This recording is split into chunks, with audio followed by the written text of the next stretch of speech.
Congressman Ron Paul.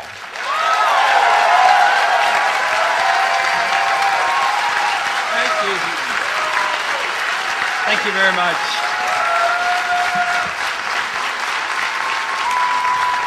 Thank you.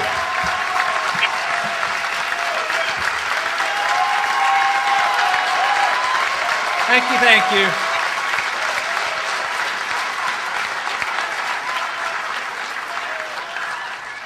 Thank you. Thank you for that very nice reception.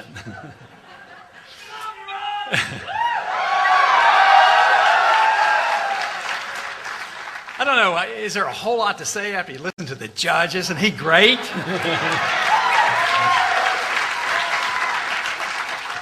You know, earlier tonight somebody came up and a young person and introduced themselves, and they said they wanted to go into radio and maybe be a radio announcer or talk show host. I thought, that is great. But I get a question all the time. A lot of young people come to my office. A lot of them will be targeted for, how do you get into politics? I want to get into politics. And they'll say, what do you do? And their inquiry is more like, how do you work up the ranks? Do you run for state rep? You do this? How do you raise money? And all the technicalities. And I really tell them, don't do that. If your goal is to be in politics, just forget it. But that doesn't mean you shouldn't be involved, but that shouldn't be your goal. It should be secondary. And I give them a little talk about learning and education and discovering Austrian economics and all these things. But I also tell them that what you're going to end up doing is not like what I'm going to do.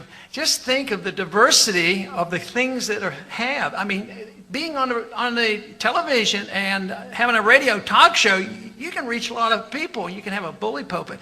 So I would say that the judge certainly has done his duty in getting our message out.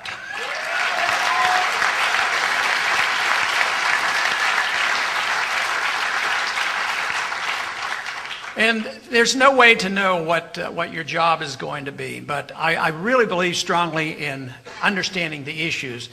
I didn't have much interest in politics in college, and I meet so many young people, teenagers and college kids, and they come into the office, they come to our meetings, and I figure you're way ahead of where I was at that time. And in college, I never went to a political meeting. I think there were 2 days when I had a political concern when I was in college. I had remembered World War II and the end of World War II, remembered Korea and the end of Korea. No, it hasn't ended yet. I forgot about that.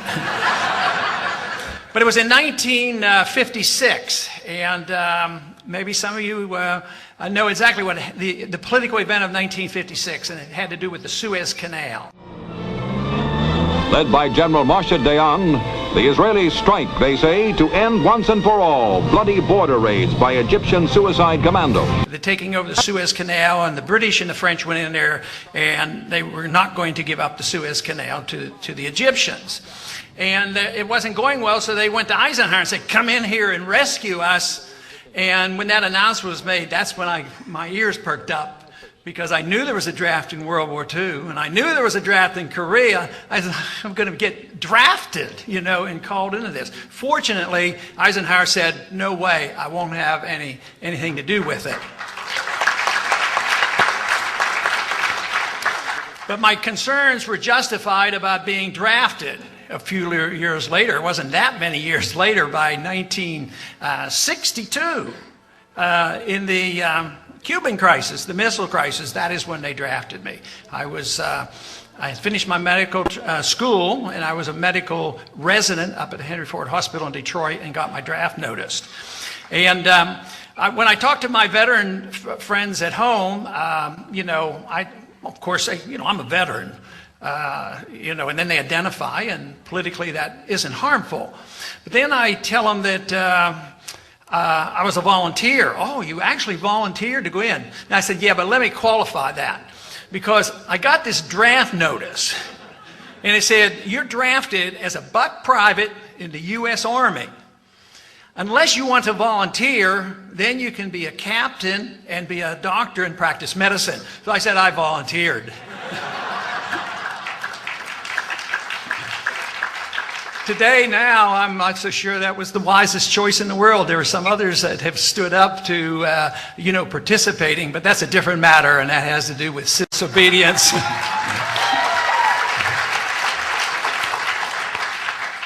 But there'll be a chance for everybody to make their own decisions in which way you will contribute. But the most important thing is to understand the issues. I figure the education I got from my public school education and from my college, which was not public, it was private, that it took a good many years to unlearn those things that were beat into my head that they told me were factual. So it took a while to get rid of them. I had a young man call me this week. And we talked for a good while. I think he was from Florida. And he said he was 24, and I asked him if he was in college. He said no, he didn't go on to school. And I assured him that wasn't the worst thing in the world. I said some people take a long time to get rid of that. Some people are inclined to get an education or, an official education. But everybody has to be educated, and sometimes you have degrees and you're not educated. And that's what I think is part of the freedom movement and part of the campaign for liberty is we talk a lot about education, understanding our history, understanding civil liberties, and understanding our foreign policy. And that means understand it by educating oneself and reading and knowing why we believe in the things that we do. And this will allow you then to have the kind of job that is really going to be beneficial.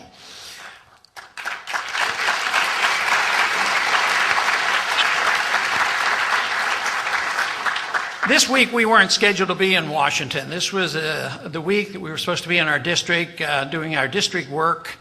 And last week we were supposed to be up here voting, but anybody was paying any attention, there was a little snowfall here last week, sort of stirred things up. And so our votes were canceled last week. And people were, delighted about that. They were saying, Congress is not in session.